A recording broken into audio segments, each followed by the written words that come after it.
पलटू नीच से ऊंच नीच कहे न कोई, पलटू नीच से ऊंच नीच कहे न कोई। ये परम संत सदगुरु पलटू साहेब जी की वाणी है। This is the Bani of Param Sant Sadguru Paltu Sahib. Paltu साहब जी इस वाणी में इशारा देते हैं, पलटू नीच से ऊंच भा नीच कहे ना कोई। मैं एक नीच कुल यानी बनिया कुल में पैदा हुआ था, मेरा काम कुछ और ही था, लेकिन सदगुरु के कृपा से आज मुझे कोई नीच करने वाला नहीं। So Paltu Sahib in this Bani says that I was born in a lower caste. He was born in the caste of a Baniya. So he says that I was born in a lower caste, but because of the grace of Sadguru, now there is no one who will call me of a lower caste. अगर देखा जाए बात सच है, परमात्मा ने कोई जात पात नहीं बनाई है, ये जात पात हम आप लोगों ने बनाया है। ऐसे ही महात्मा कहते आज से 600 साल पीछे कोई सिख नहीं था, गुरु नानक जी आए, 10 पातशाहियां आई, गुरु गोविंद सिंह जाने के बाद में सिख मत तैयार हो गया। और ऐसे ही आज से 1600 साल पीछे कोई भी मुस्लिम नहीं थे, मोहम्मद साहब जी आए और वो जाने के बाद में उनके जो उपदेश लिए हुए लोग थे, उन्होंने एक मुस्लिम धर्म में ही तैयार कर लिया। इसी तरह से आज से 2000 बरस पीछे कोई भी बौद्ध नहीं था, बौद्ध भगवान आए, गया में पैदा हुए बिहार में, और उनके वो बहुत दूर दूर तक उन्होंने प्रचार किया, और उनके जाने के बाद एक बौद्ध मत ही तैयार हो गया। तो कहने का मतलब ये सब बीच में पैदा हुए और हम आप लोगों ने बनाया, परमात्मा ने नहीं बनाया। So in a way, what he says is right, because all this system of castes, these have been made by us. Likewise, all these religions are also all made by us. God Almighty has not made any caste or any religion. If we see about 600 years back, there was no religion of Sikhs. Guru Nanak Sahib, and after him 10 successors, and then Guru Gobind Singh. After that, the Sikh religion was made. Like that, Muhammad Sahib, about 1600 years back, he his initiates, they got together and they started the Muslim culture, and the Muslim religion. Like that, even the Bauds, the Buddhism, started a few centuries back. So that way, all these are created by us. परमात्मा ने खाली दो ही जातें बनाई हैं जो किसी से बदली नहीं जा सकती। वो कौन सी जात है? एक स्त्री है, एक पुरुष है। ये परमात्मा का बनाया हुआ जात है, बाकी तो हम लोगों ने बनाया। इसलिए महात्मा कहते हैं जात पात पूछे नहीं कोई, हर को बजे सो हर का होए। God Almighty has not created all these castes and religions. The only distinction He has made is between the male and the female. So these are the only two that have been created by God Almighty. So masters say that in the Lord of Judgment, nothing will be asked. Your caste or your religion is not going to be asked. And those who pray to God Almighty, they will be allowed in the court of God Almighty. जहाँ ये मर करके आत्माएं जाती हैं, अंदर में सूक्ष्म शरीर में हिसाब देना पड़ता है। वहाँ धर्मराज ये नहीं पूछते हैं कि तुम कौन से जाते हो, वो तो ये पूछते हैं कि तुम्हें इतना सुंदर मानव शरीर मिला, तुमने भला और बुरा क्या किया। So when we have to account for the deeds that we have done after death, when we are presented before the Lord of Judgment, He doesn't ask for the caste or the religion. He says that you had been given such a precious opportunity of human birth. So what did you do? What were your good deeds and what were your bad deeds? That's all that He sees. अच्छे कर्म किए हैं, दान धर्म पूजा पाठ तीर्थ माने उपवास, अच्छे कर्म किए हैं तो उसका इनाम मिलता है, थोड़ा ऊंची जात में पैदा हो जाते हैं। और बुरे कर्म किए हैं, पाप ज्यादा किए हैं तो कुछ निचले खानदान में पैदा कर देते हैं, कष्ट से कमाई करके उनका जीवन चलता है। और भी बुरे कर्म करते हैं तो नरकों में जाते हैं। So if one does good deeds, then he gets birth in a good place, in a richer family, or he enjoys life. He has, uh, because of the past good deeds, he gets to enjoy that life. And if one has done bad deeds, then he gets into more difficulties in his next life. And he has to face those difficulties. And if he has done too many bad deeds, then he also has to go to hell and suffer those bad deeds. तो इसीलिए महात्मा कहते हैं ये जात पात का भेदभाव हमारे भक्ति में बहुत बड़ी रुकावट होती है। कहते हैं हमें इन सब से ऊपर उठ के गुरु का हुक्म मानना और उस पे अमल करना चाहिए। So the masters say that this casteism is a big impediment in the path of devotion, and we have to rise above caste and religion and do the devotion of God Almighty. कहते हैं रविदास जी चमार थे, लेकिन उन्होंने भक्ति किया, सच्ची भक्ति की। आज राजा महाराजा भी उनके शिष्य हुए और बड़े बड़े लोग जाके उनके दर पे अपना सिर झुकाते थे। Ravidas ji also by caste was a cobbler, and he earned his living by making shoes, and his profession as a cobbler. But he did true devotion of God Almighty, of his Sadguru and God Almighty, and he reached that level. And we know that there were so many kings and emperors who came and bowed before him. एक बार की बात है, एक पंडित जी को स्नान करने 5 बजे रोज सवेरे उठ के जाते थे। एक दिन थोड़ा लेट हो गया तो जल्दी जल्दी जा रहे थे तो उनका चप्पल का अंगूठा निकल गया, और अंगूठा निकल गया तो चलने में परेशानी होने लगी।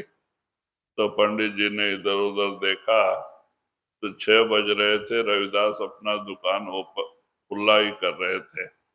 तो बोले अच्छा ये खुला कर रहा है। उनके पास गए, कहते देखो मेरा अंगूठा निकल गया है, पहले इसको बना के दे। So once it so happened that there was this Pandit who used to go at 5 o'clock, 5 a.m. for his bath, and he would go and visit, do his bath, have his bath every day. So he got late one day, हाँ, and because he was late, he was walking fast, and हाँ, while walking, he broke his chappal, and he was finding it difficult to walk. So when he started looking around for seeing if that could be repaired, and he saw that Ravidas was just opening his shop at that time.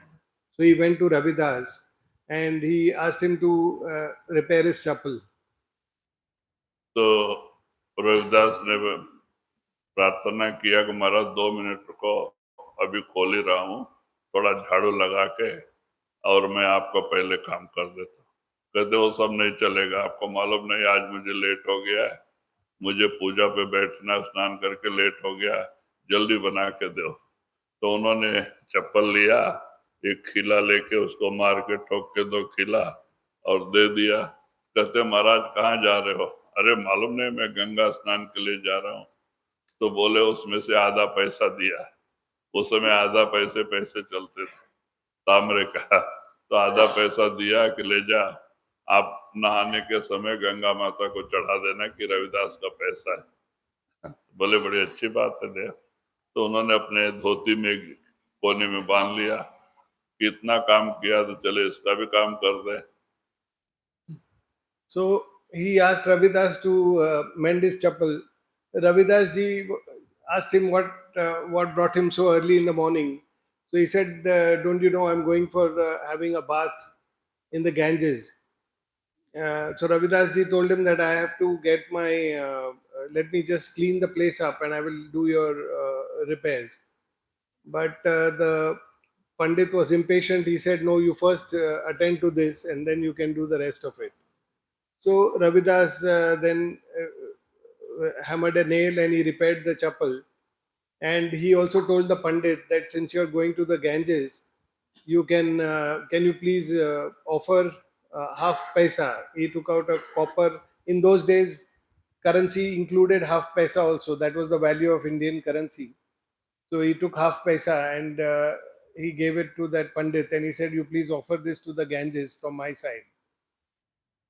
तो लेके गए, स्नान करने के समय ध्यान आया कि रविदास ने भी आधा पैसा दिया था गंगा माता को, तो उन्होंने वो गांठ छोड़ के और पैसा लेके तिरस्कार भाव से उन्होंने फेंक दिया कि ये रविदास का पैसा है।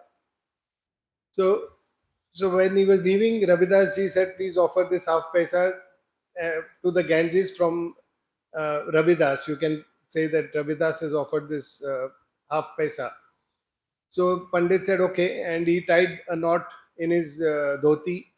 He tied that half paisa and went for a bath. So when he was having his bath, he remembered that half paisa had to be given. So he untied that knot and he just flung that half paisa in the river, Ganges. And he said, "This is from Ravidas." तो इतने में वो पैसा जहाँ गिरा, उधर ही गंगा माता का हाथ बाहर आके और वो पैसा पकड़ के फिर अंदर चला गया और थोड़े ही टाइम में वही हाथ फिर ऊपर आया, तो उसमें एक हीरे का चूड़ी तैयार किया हुआ कंगन था हीरे का, और वो कंगन धीरे धीरे धीरे पंडित के पास आया। तो पंडित ने उसको ले लिया और लेके सोचा कि अगर इसी गली से जाएंगे तो शायद रविदास पूछ सकते हैं। तो दूसरे गली से वो अपने घर चले गए और जाके अपना पूजा पाठ करके चुप रहे। एक हफ्ता वो रास्ता ही छोड़ दिया। So when he threw that coin in the river Ganges, a hand appeared and it collected that that half paise which was thrown in the water. So that hand appeared and it collected that coin.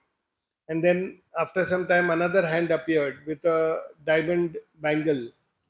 And slowly that bangle came towards the Brahmin and offered the bangle to him. So the Brahmin took that bangle Now he felt that if I return on the same path that I've come, maybe Ravidas will ask me what happened of that coin I offered, because he had seen this miracle happening.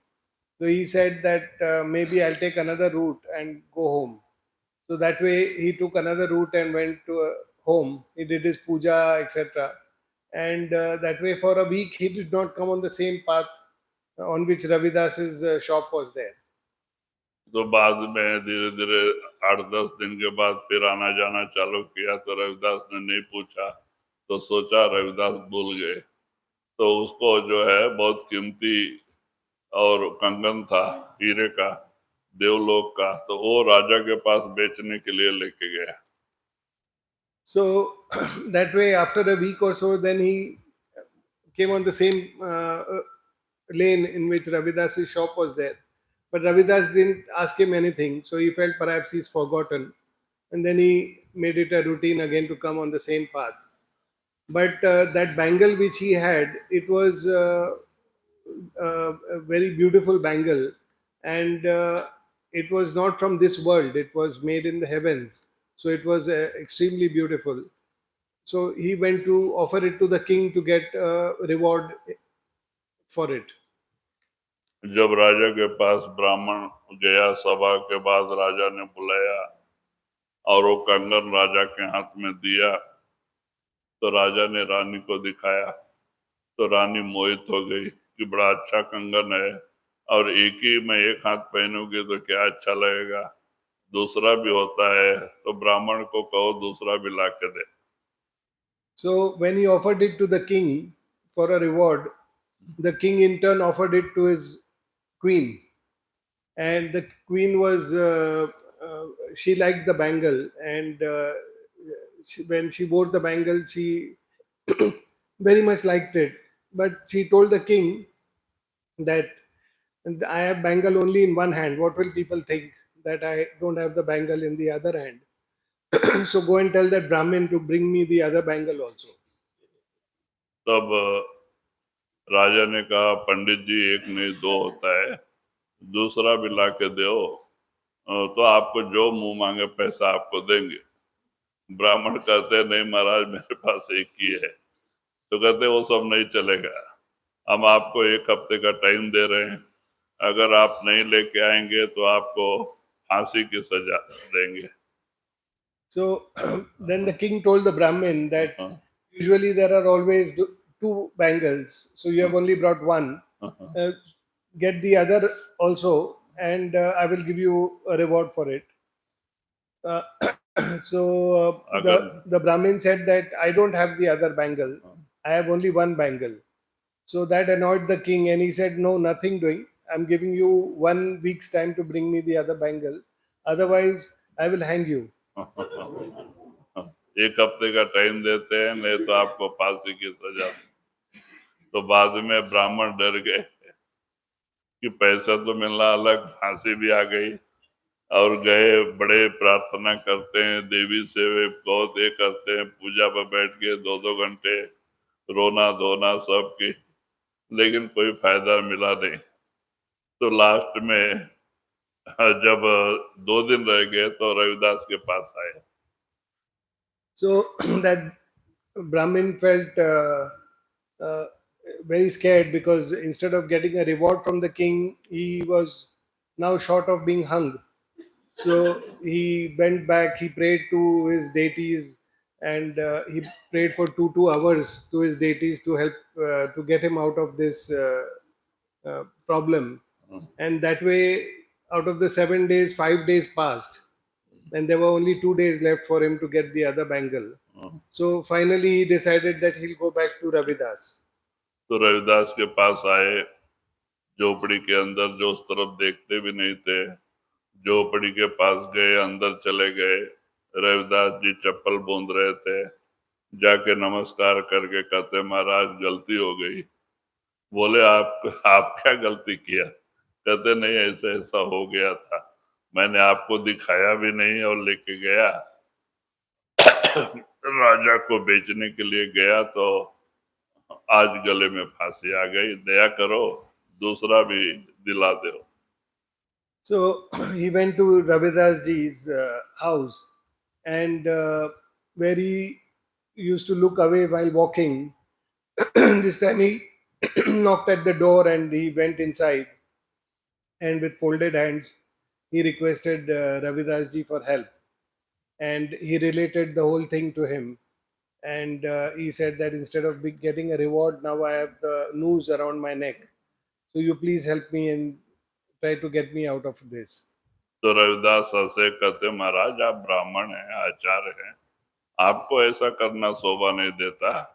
आप हमें दिखा के हमें चाहिए बोले तो मैं दे देता था, आप ऐसे चोरी से क्यों लेके गए? So then Ravidas ji told him that, see, you are a Brahmin. It doesn't. Uh, uh, what you have done is not correct.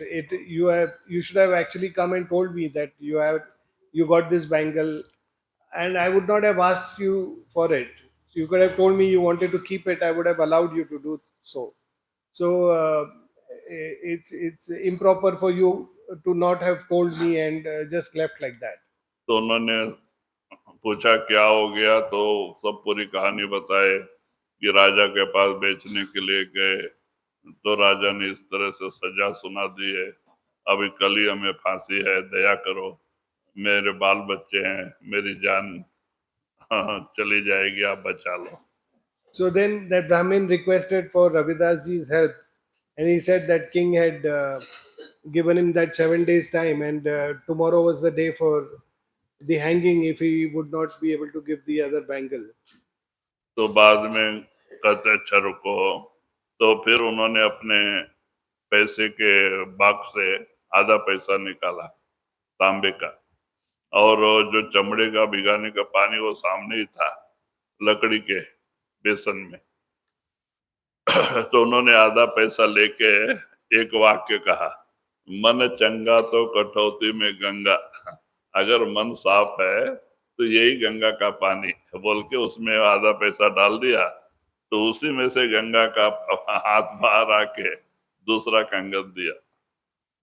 So then Ravidas ji again opened his uh, box where there was his change, and he took out half a paise again. And there was a wooden vessel in which he used to dip the leather for washing. So he then closed his eyes and said that if the mind is pure, then the Ganges is there even in a utensil. Ganga So he said that okay, if so Ganges is there in this vessel, and he dropped that half paise in that wooden box which had water, and that water, from that water appeared a hand, Ganga का हाथ बाहर आके दूसरा चूड़ी दिया। and that hand then offered the second bangle.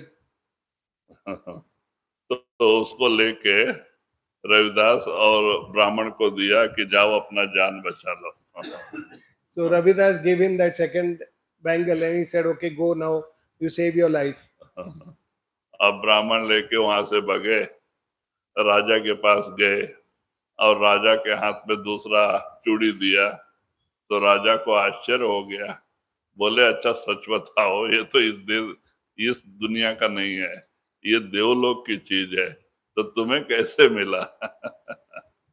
So he then went back to the king with the second bangle and offered it to the king. So the king was pleased to get it, but he told the Brahmin that, look, this bangle doesn't look like the craftsmanship of a human. It is heavenly. So you tell me the truth. Where have you got these bangles from? तो बाद में वो सब कहानी बताया ब्राह्मण, और बता के हाथ जोड़ कहता है महाराज अब मेरी जान छोड़ दो, मैं जा रहा हूँ रविदास की शरण में, अब मुझे पैसा वैसा की जरूरत नहीं है।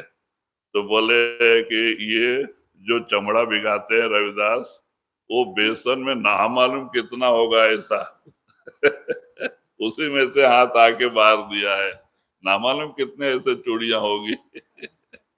So so the king asked him to tell, and then the Brahmin told him that it was Ravidas ji who did him this favor and got him the second bangle, and how he had got the first one. So he said, I don't want your reward now because I am going to surrender to Ravidas. And from that small utensil, God knows how many bangles are there inside. He gave me just one like that. So there are so many inside. तो अपने राजा को बड़ा आश्चर्य हुआ कि ऐसे महात्मा हमारे बनारस में रह के हम उनके दर्शन नहीं किए। तो बोले अच्छा महाराज रुको। राजा ने रथ मंगवाया और राजा रानी और ब्राह्मण को बिठा के सब लोग रविदास के दर्शन को गए। So then the king felt that such a great being, such a great master is there in his city, and how come he is not aware of it? So he called for his chariot, and then his queen, and that Brahmin, they went to meet Ravidas ji. तो कहते इस तरह से उस समय की घटनाएं होती हैं। तो वही आप इशारा देते हैं कि जात पात पूछे नहीं कोई, हर को बजे सो हर का होई। जो परमात्मा की भक्ति करता है परमात्मा उसका होता है। और ये जात पात ये हमें फंसाने के लिए ये हम लोग बीच में तैयार हुए। So that these are old stories, and that is what Paltu Sahib is saying, that caste and all those things are not asked when you are in the devotion of God Almighty. And these are all things that are created here.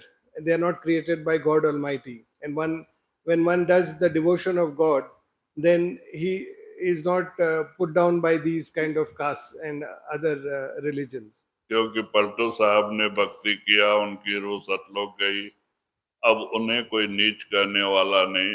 उनकी बड़ी इज्जत लोग करते थे, उनके वचन को बड़े अच्छी तरह से सुनते थे और महात्मा करके दर्शन करते थे।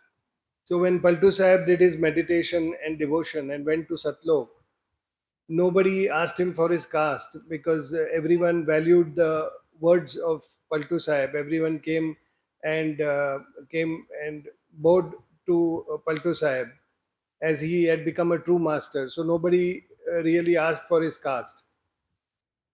नीच कहे ना कोई गए जब से शरणाई, नीच कहे ना कोई गए जब से शरणाई, नारा बह के मिलो गंग में गंग कहाई। तो वही आप इशारा देते हैं कि जब से मैं सदगुरु के शरण में गया तो आज मुझे कोई नीच करने वाला नहीं। आज लोग मुझे इज्जत देते हैं, प्रेम से बुला के ले जाके स्वागत करते हैं। तो ये सदगुरु की महिमा। So he says that ever since I went and surrendered to my master, people respect me, and they invite me, and they speak high about me, and nobody bothers about my caste. कहते हैं ऐसी हालत हो गई जैसे बनारस के गंदे नाले गंगा में बह के जाके गिरते हैं तो नाले गंदे नाले नहीं कहे जाते, वो गंगोदक हो जाते हैं। So it is like the sewages which flow into the river Ganges. When the dirty water from that sewages goes and mixes with the Ganges, even that becomes the Ganges, and even that is uh, very highly revered, and uh, people take it for their rituals and other things. लोग उसमें जाके डुबकी लगाते हैं, अपने कर्म पाप धोते हैं और वही बाटल में भर के ले जाके तीर्थ बोल के घर में लेके जाते हैं। तो कहते वो नाले को आज कैसे बड़ाई मिली, गंगा की शरण में जाके। तो ऐसे ही जीव को संतों के शरण में जाके इन्हें भी बड़ाई मिलती है। So it is that same water which mixes with the Ganges, and people take holy dips in that water, and they try to wash their sins in that water. They even bottle that water and carry it home as a pure water from Ganges. So, how is it that it got importance? How is it that water from the sewage got so much importance? It is because it mixed with the Ganges, the water of Ganges. And that is how, when anyone surrenders to the master and takes to the master, he also is looked at differently, and he is also uh, revered, and he is also given importance. पारस के परसंग लो से कनक कावी पारस के परसंग लो से कनक कावी आगी माही जो परे जरे आग हुई जावी। तो वही पलटू साहब और उदाहरण देते हैं, जैसे एक मामूली लोहा जो कि बहुत जाएगा तो 50-60 रुपए किलो जाता है, लेकिन वही लोहा पारस से अगर छू जाए तो सोना बन जाता है। तो उसकी कीमत आज 55 लाख 55,000 तोला है। तो कहते हैं उसकी कितनी कीमत बढ़ गई, कैसे बढ़ गई? पारस के समागम में जाके। So he gives another example. He says that iron, it is valued at about 50 rupees or 60 rupees a kg.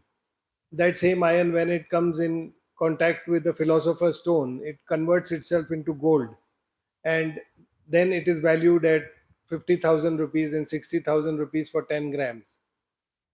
पारस एक पत्थर ही है जो बैकुंठ में है। तो कहते हैं वो पारस का उदाहरण दिया जाता है। अगर वो पत्थर जो लारी से भरा हुआ, लोखंड का लारी भरा हुआ है, 12 टन 14-15 टन लोहा भरा हुआ है, अगर उसको स्पर्श कर दो तो सारा लारी सोने में बदल जाता है। So that philosopher's stone, it is said to be in Vaikunt, in the heavens, and it has this quality of converting any iron into gold. So even if you take a truckload of iron, whether it is 14 tons or 15 tons of iron, and you touch it with the philosopher's stone, all of that truckload of iron will get converted into gold. कहते हैं ऐसे ही जो पारस है वो ये नहीं देखता है कि ये लोहा कसाई का है, रोज गला काटने वाले, या तो कोई ब्राह्मण का है। कोई भी लोहा सभी की है, जो भी उससे स्पर्श करते हैं वो तुरंत सोने में बदल जाता है। That philosopher's stone doesn't distinguish between the iron, whether it is the iron of a butcher's knife or it is the iron belonging to a pandit. It looks at all the irons similarly and it converts all the irons into gold. तो कहते हैं ऐसे संतों का नाम पारस है। जो भी जीव अंदर नाम को प्रकट कर लेता है, करोड़ों जन्मों के पाप दग्ध हो जाते हैं और निर्मल पवित्र हो जाता है, मन सोने जैसा हो जाता है। So the masters give us Naam, that is like the philosopher's stone, and once the mind comes in connection with that, it converts the mind and makes it gold. It redeems all the deeds and it cleanses the mind and converts it into gold. Ram का घर है बड़ा सकल गुण छिप जाई राम का घर है बड़ा सकल गुण छिप जाई जैसे तीन दो तेल फूल संग बास बसाई। तो वही कहते हैं वो परमात्मा का घर दिल बहुत बड़ा है, वहां वो जात पात नहीं देखता, पापी पुण्यवान नहीं देखता। जो भी उस नाम को अपने अंदर प्रकट करता है वो सबको अपने अंदर जगह देता है। So the heart of God Almighty is very pure and very gracious, and it doesn't distinguish between the castes or religions. It doesn't distinguish between good deeds and bad deeds. Whoever comes and surrenders to God's will, he accepts that and extends the grace upon that soul. तो सबको अपने गले लगाता है। जो भी उससे मिलना चाहता है वो पापी नहीं देखता, पुण्यवान नहीं देखता, सबको अपने पास बुलाता है, सबको गले लगाता है। So God Almighty doesn't make a distinction whether one is a sinner or otherwise. And whoever comes to him, he forgives and he extends his grace upon that soul. वही पलटू साहब और एक उदाहरण देते हैं कि जो आग में जो भी चीजें गिरती हैं और जल के वो भी राखी हो जाती हैं, सबको वो एक समान कर देता है. Paltu Sahib gives another example. He says that if we put anything in fire, the fire also consumes that thing, and that thing gets converted into fire.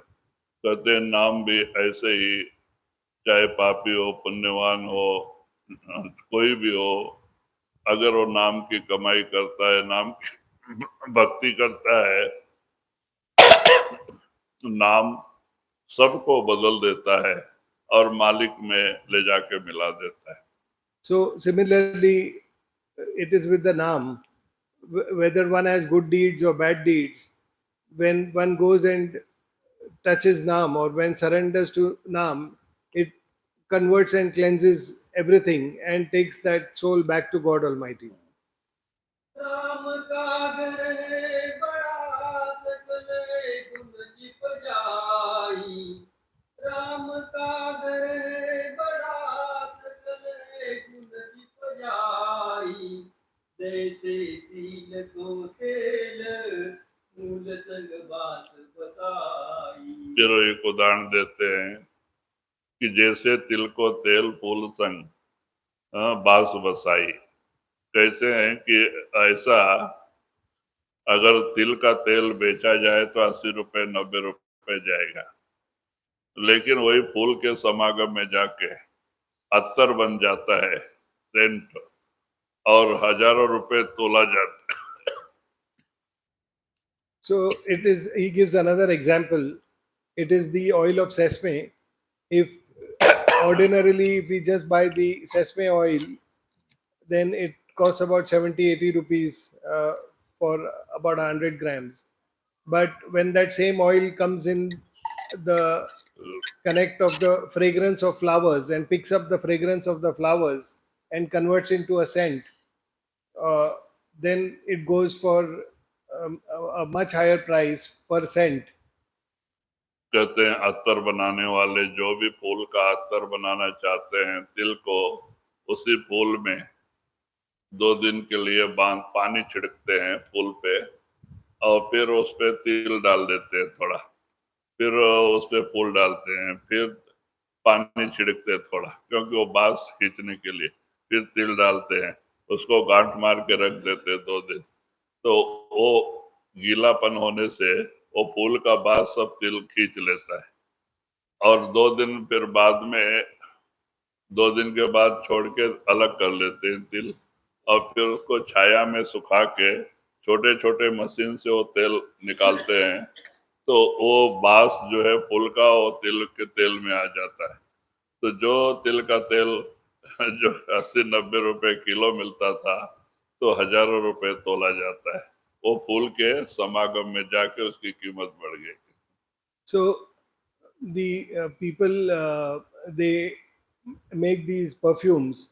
What they do is they take the sesame seeds and they lay a layer of sesame seeds and place the flower of which they want to get the scent fragrance of, and then they place the flowers, sprinkle a little water, and again set another layer of sesame seeds, and then again place flowers and sprinkle water. That way they make these layers and they sprinkle the water so that the seed absorbs the fragrance of the flower, and then they tie this up and keep it for a few days, 2 or 3 days. Then they open this. By then the sesame seed has absorbed the fragrance of the flower, and they separate the flowers and the seeds, and they dry the sesame seeds in shade, and with small machines they then extract the oil from the sesame seed.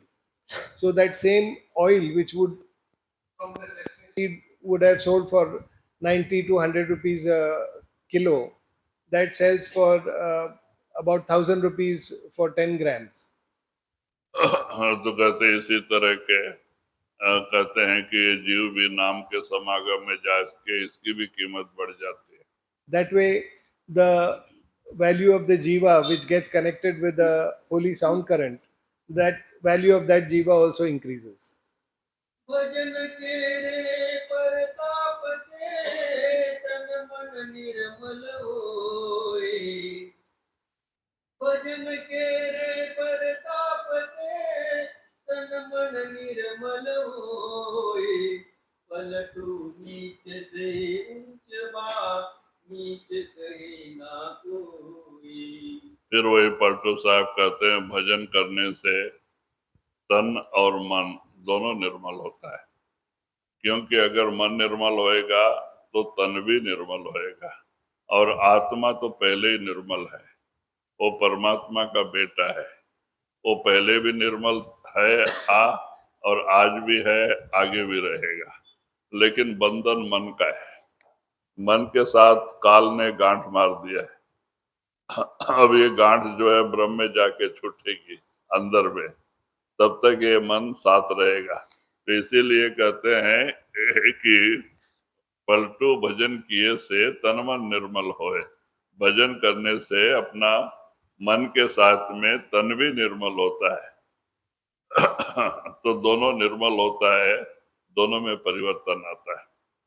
So Paltu Sahib says that by doing bhajan, the mind and the body both become pure.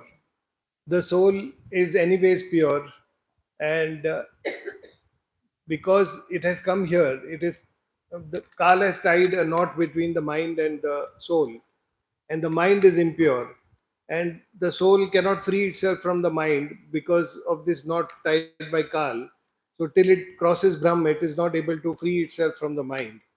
So Paltu Sahib says that when the mind and the when the mind gets connected with the holy sound current, it becomes pure. When the mind is pure, the body also becomes pure.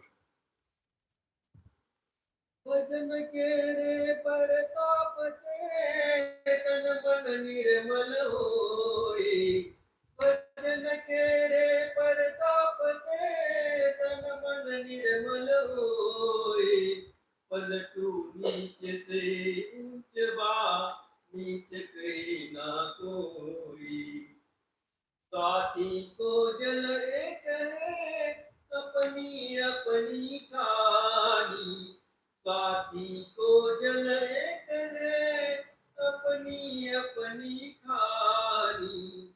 अब दूसरी बाणी लेते हैं पलटू साहब जी। स्वाति का बरसात, क्योंकि स्वाति नक्षत्र में जो बारिश गिरती है उसकी बड़ी महिमा है। हाँ, स्वाति नक्षत्र जो 13-14 दिन का 15 दिन के अंदर का होता है, उसमें जो बारिश होती है वो बहुत कीमती होता है और उससे बहुत रत्न तैयार होते हैं। So Paltu Sahib says in another Bani now, he talks about the effect of the rain that pours in the constellation of Swati. So in the year when for around 14 to 15 days that constellation of Swati is there, whatever rains uh, come, they create different kinds of gems and stones. तो कहते हैं जो स्वाति नक्षत्र में बारिश गिरता है, अगर वो समुद्र में सीपें बाहर मुंह खोल के ऊपर नीचे करते रहती हैं, जैसे समुद्र का पानी अंदर आता है फेंक देती हैं, क्योंकि उनको स्वाति नक्षत्र का पानी चाहिए। और जब स्वाति नक्षत्र का 1-2 बूंद अंदर गिरता है तो बंद करके और नीचे बैठ जाती और समुद्र में नीचे बैठ जाती। तो उस सीप का जो आत्मा है, जीव, और ये पानी, ये दोनों एक हो जाता है और वो मोती का रूप धारण कर लेता है। वो मोती में थोड़ा लाइट प्रकाश दिखता है, उसकी आत्मा ही होती है। तो इस तरह से मोती तैयार होता है। So the oysters, they open up on the surface of the sea. And during this constellation, they wait for the rain from the they wait for the rains during this constellation. And if there is any sea water that enters them, they throw away that seawater. And when that drop of rain of this constellation, when it falls, they immediately absorb it, and they close and they go to the bottom of the sea. There, this drop of rain, which is in this constellation, that merges with the jiva that is there in the oyster, and together they form a pearl. So that pearl and that brightness comes because of that jiva, which is merged with the water of the. Uh, it has absorbed in the constellation of Swati. और केला, जो केले के नए पत्ते आते होते हैं और वो अगर खुला है उधर, उसमें वो पानी अंदर चला जाता है, तो उसी में कर्पूर तैयार होता है। कर्पूर केले के केले के अंदर स्वाति नक्षत्र के पानी से ही, और वही पानी पत्थर पे जमा हो जाता है। तो जो भी हिरण पीते हैं उनके अंदर कस्तूरी तैयार होता है, और जो गाय बैल पीते हैं उनके अंदर कहते हैं यहाँ पे एक माणिक तैयार होता है अंदर, गोरोचन, गोरोचन बोलते हैं, वो दवा के काम में आता है, उनके गाय और बैल के अंदर पैदा होता है, गोरोचन कहते हैं। So that way, uh, when this banana tree is growing, and during that constellation it rains, and that rainwater it gets inside the tree, then the tree develops camphor, and camphor is made from the tree because of the raindrops of the Swati constellation. Like that, when that water accumulates on the rocks and deer drink it, the deer develops musk because of that water. Similarly, when the cows they drink that water, they develop what is they develop a medicinal uh, gem within them, which is used for various medicinal purposes. और बाद में एक पीले colour के मेढक होते हैं बरसात में, जो जमीन में होते हैं, वो निकल के अगर वो पानी ऊपर ऊपर पी लेते हैं तो उनमें भी मोहरा तैयार होता है। और जंगल में एक तरह के सांप होते हैं, बड़े विषैले होते हैं, तो वो भी उसी तरह रात को ऊपर ऊपर से पीते हैं, तो वो उनके अंदर माणिक तैयार हो जाता है और बड़ा कीमती होता है, उसमें एक ज्योति का प्रकाश होता है माणिक में। So likewise, there are some particular yellow colored frogs. When they come to the surface during this constellation and they drink the water, they also make a gem on their head. A gem develops on their head. And similarly, there are snakes which, when they drink this water which has come during this constellation, they develop a gem within them. That gem has the light of one candle or one diya. So it gives brightness. So they develop. It's a very expensive gem which is found in certain types of snakes. तो कहते हैं कि वही बरसात जो है, ये किसान खेती करता है तो उसमें हिरंज जात का एक पत्थर होता है, वो उसको हिरंज पत्थर बोलते हैं, वो जात का है, और वो सब ऊपर आता है, छोटा मोटा जो भी ऊपर आता है, उस पे स्वाति नक्षत्र का पानी गिरते ही वो हीरे में परिवर्तित हो जाता है, वो एकदम सख्त हो जाता है, तो हीरा बन जाता है वो पत्थर ही, हिरंज का पत्थर बहुत कम मिलते हैं। अभी हमारे यहाँ गुंडकल है, गुंडकल के पास एक वज्र करोड़ा, करोड़ों हीरे मिले हुए लोगों को, उसका नाम ही वज्र करोड़ा, तो वहाँ पत्थर बहुत है, तो उसी में हिरंज पत्थर भी होता है, छोटे छोटे। अभी उस पे वो पानी गिरते हैं, वो सब हीरे में बदल जाते हैं। अभी वहाँ हजारों लोग हीरा ढूंढने के लिए आते हैं, सूरज की उल्टा ऐसा चलते हैं, चमकता है, उसको रखते जाते हैं, फिर जाके परीक्षा लेते हैं, तो काफी गरीब लोग को भी हीरा मिले। तो हिरंज जात का पत्थर ही हीरा बनता है। कहते हैं कि इस तरह से हाथी बंधा होता है दरवाजे पे, हाथी, और जब वो बरसात स्वाति नक्षत्र का गिरता है तो एक पक्षी आता है, छोटा ही होता है, उसका चोंच बड़ा लंबा होता है और वो आके हाथी के सिर पे होल करता है और होल करने से वो पानी अंदर जाता है, तो गज मुक्ता, वहां पे एक रत्न तैयार हो जाता है उसके सिर में, वो गजमुक्ता कहा जाता है।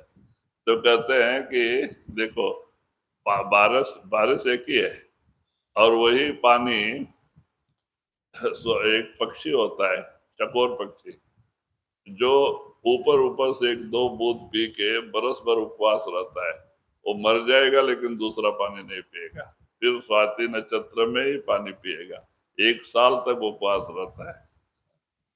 So that way, there is a stone called Hiranj, and in Andhra Pradesh, in near Guntakal, गुंडकल, there are places where there is a place called Vajra Karora, where thousands of such stones are available. And when it rains during this constellation, and that raindrop falls on one of these stones, that stone hardens, and it hardens into a diamond. So it becomes a diamond. And every year and all the time, there are so many people who come there to search for diamonds. They search for these stones, and they test these stones, and some of them get converted into diamonds. So it gets converted because of that drop of the Swati constellation. Like that, there are elephants, tame elephants or other elephants that are there. There is a very specific bird. It's like a woodpecker. It's got a very long beak, and it makes a hole on the head of the elephant. And this water during the constellation, it seeps inside that hole in the elephant, and there is a stone prepared called गजमुक्ता, Gajmukta. That is a stone which is prepared in the head of an elephant because of this raindrop that has come inside. So, like that, there is the chakor bird, which drinks only the water which rains in the Swati constellation. So it will survive the entire year waiting for this drop of rain, and it has these few drops of rains, and then it waits for the next year. It waits. It remains without any water, so it will give up its life, but it will not drink any other water. तो कहते हैं बरसात एक ही है, वस्तु अलग अलग तैयार होता है, जैसा जैसा चीज से वैसा अलग अलग, तो कहते हैं इसे नाम एक ही है संतों का।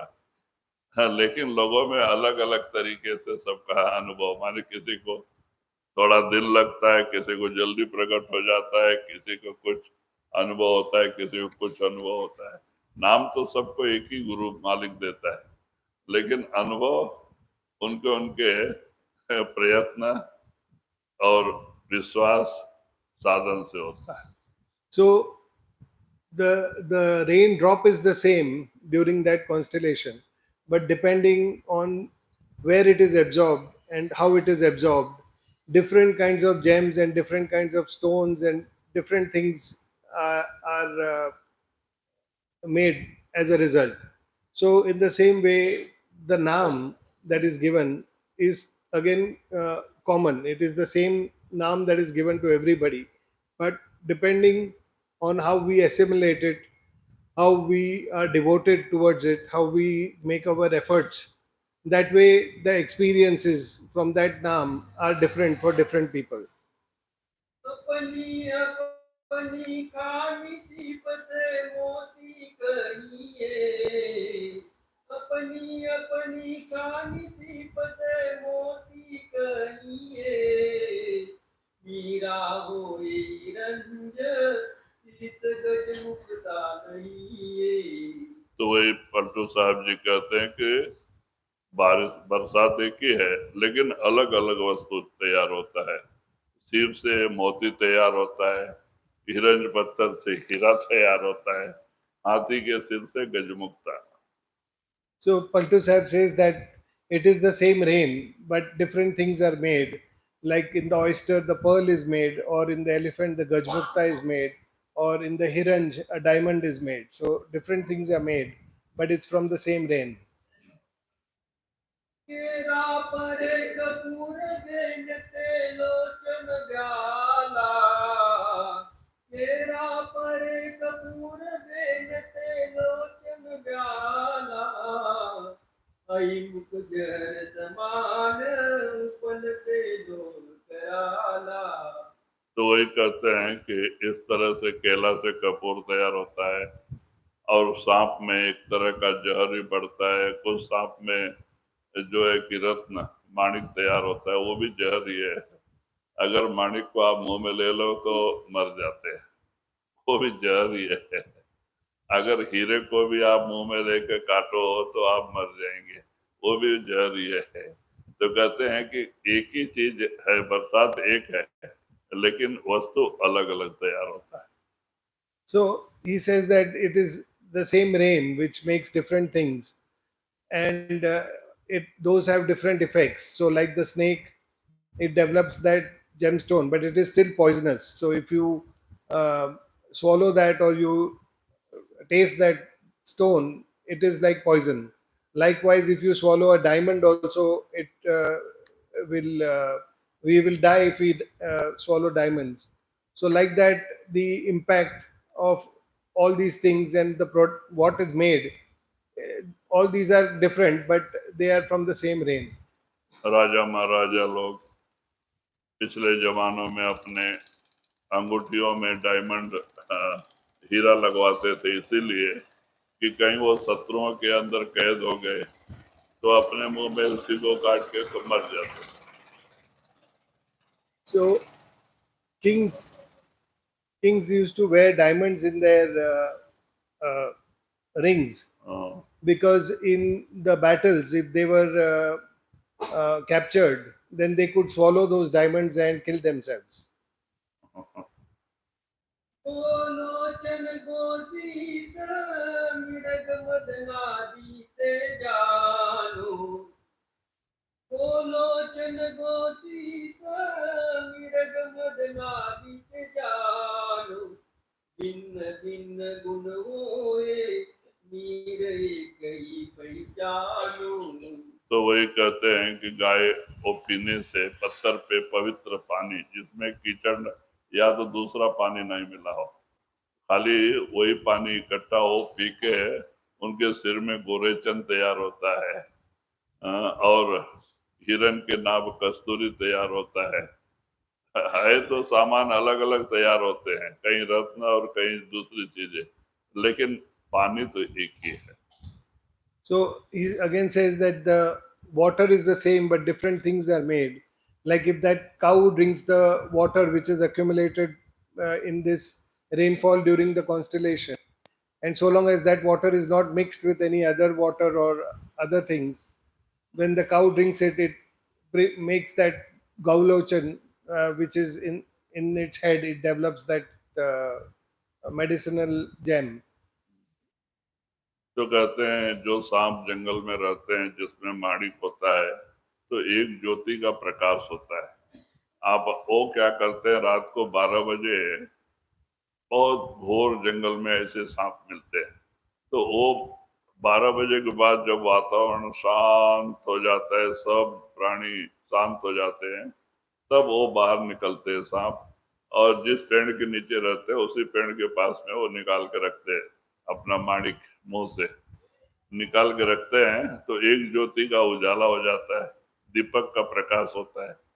अब उसमें पतंगे आके गिरते हैं, कीड़े, और वो अपना आहार करते हैं।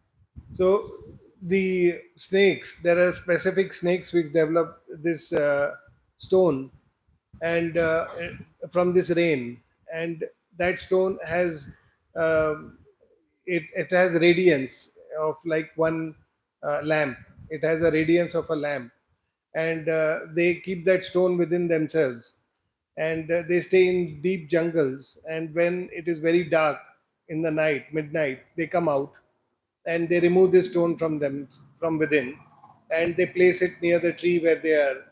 So looking at the radiance of that stone like a lamp, different insects come and they get attracted by that light. So when they come to see that light, the snake eats those insects, and they get their food like that. तो वो माणिक लेने वाले ऐसे सामने जाके तो नहीं ले सकते, क्योंकि वो बहुत जहरीला सांप होता है। अगर उसका हवा भी लगेगा तो लकवा मार देगा। तो इसलिए क्या करते हैं, रात को जाते हैं। रात को अंधेरे में जगह जगह पर लेते हैं खड़ा होके कि किस पेड़ के नीचे उजाला होता है, और देखते हैं इस पेड़ के नीचे उजाला हुआ तो उस पेड़ में कुछ निशान लगा के चले जाते हैं। रात को सवेरे तक खड़े रहते हैं। जब सवेरा हो गया, सूरज उग गया, देखते हैं सांप नहीं है, तब जाके निशान लगा के चले जाते हैं। दूसरे दिन औजार औजार लेके आते हैं और थोड़ा कीचड़ लेके आते हैं, कीचड़, और अपना शस्त्र लेके आते हैं, दो ही होते हैं। तो उसी पेड़ पे चढ़ जाते हैं शाम को ही, और चढ़ के एकदम शांत बैठ जाते हैं, आवाज आवाज नहीं करते। तो उसका आदत होता है 12 बजे के बाद जब वातावरण शांत होता है तो सांप बाहर आता है और माणिक रख के और अपना पेट माने खाता है। तो इसलिए वो 12 बजे के बाद जब बाहर आके अपना माणिक रखता है तो उजाला हो जाता है। और ये क्या करते हैं, देखते हैं किस डाल के नीचे वो रखा हुआ है माणिक, उसी डाल पे आ जाते हैं ऊपर। और ये सांप चरते खाते खाते खाते कभी दूर तक भी जाता है, लेकिन उसका ख्याल उसी से जुड़ा होता है। उसको माणिक के बगैर सांप जिंदा नहीं रहता है, मर जाएगा। इसलिए उसका ख्याल उस पर ही रहता है। कोई लेने के लिए आता है क्या, तो वो क्या भाग के आ जाता है। और ये ऊपर जाके क्या करते हैं, वो कीचड़, सूखा कीचड़ होता है, एकदम उसके ऊपर ही छोड़ देते हैं। वो माणिक जो है ना, वो एकदम कीचड़ में फंस जाता है, अंधेरा हो जाता है, और ये लोग शांत ऊपर बैठ जाते हैं। अंधेरा होने के बाद में उसको बड़ा गुस्सा आता है सांप को, और इधर उधर दौड़ता है, आके पेड़ में सिर मारता है, फिर दौड़ता है, देखता है कोई मिलता नहीं, और फिर आके वो पेड़ से सिर मार मार के मर जाता है, क्योंकि माणिक के बगैर सांप जिंदा नहीं रहता है और अपना जान दे देता है। कि ये लोग सवेरे तक नीचे नहीं उतरते। जब देखते हैं सूरज उगा है, सांप मरा पड़ा है, तब जाके नीचे उतरते हैं और उसको लेके वो कीचड़ को भागते हैं। और वो कीचड़ में वो माणिक फंसा होता है। So this snake develops this gem from the rain, and it uses that to attract the insects at night. So it removes that gem and places it uh, near the tree where it stays, and then the insects get attracted and it eats those insects. So it moves around that stone only. Now, when people want to procure that stone from that snake, they have to be very careful, because that snake is extremely poisonous. And even if they smell the breath of that snake, even that causes paralysis. So, people who want to procure that stone from the snake, what they do is they hide in the forest and they wait, and they see which under which trees there are lights. This because there is a radiance of a lamp in this stone, and when that snake takes out the stone during the night, that radiance is there below the tree. So these people observe which trees there is this radiance, and they don't move in the night, they just observe. And then by morning that snake is gone, so they mark the tree in which under which that radiance they have seen.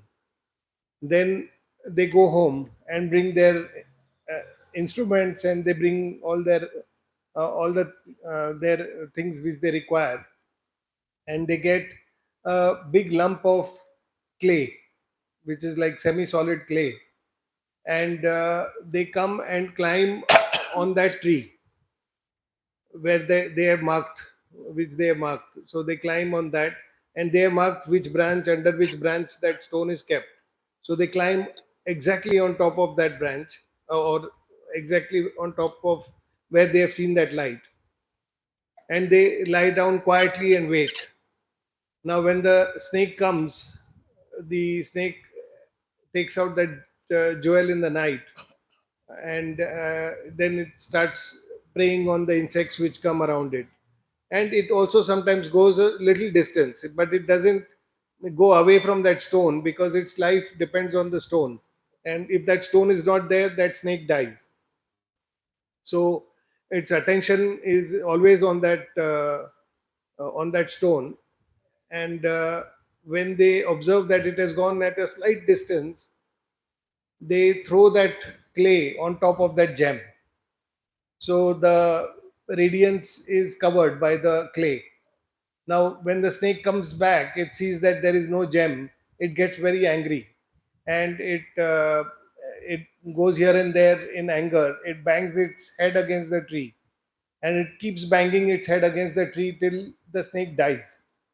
So by the morning, the snake is dead, and these people don't climb down. They just wait till all of this is over. And when they see in the morning that the snake is dead, then they come down and they take uh, the clay, and inside that they have got this gem.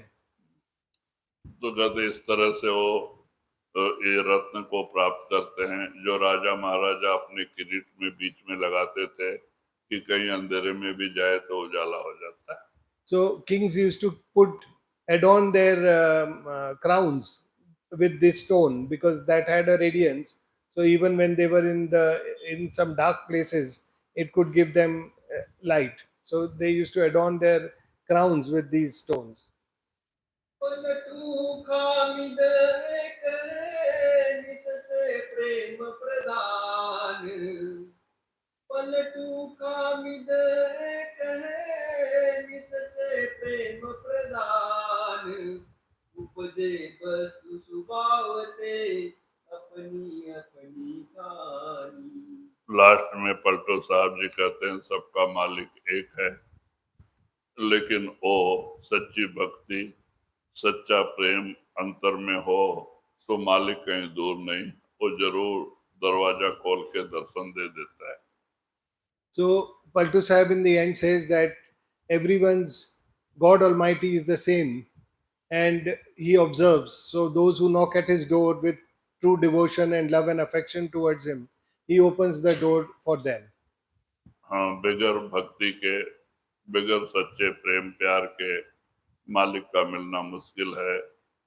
अगर लगन लग जाए कि हमें परमात्मा की प्राप्ति करनी है, हम उसके लिए दुनिया में आए हैं, अगर लगन लगा ले, रात दिन उसके लिए रोएं और सुमरन करें तो वो जरूर मिल जाता है. So if we have true devotion for God Almighty and we are committed to this purpose of life of realizing ourselves and realizing God Almighty, and we truly work towards it, do our devotion and do our meditations, then He will definitely shower mercy upon us and open the door. Paltu खामिद करे निसते प्रेम प्रदान पलटू खामिद करे निसते प्रेम प्रदान उपदे वस्तु सुभावते अपनी अपनी खानी.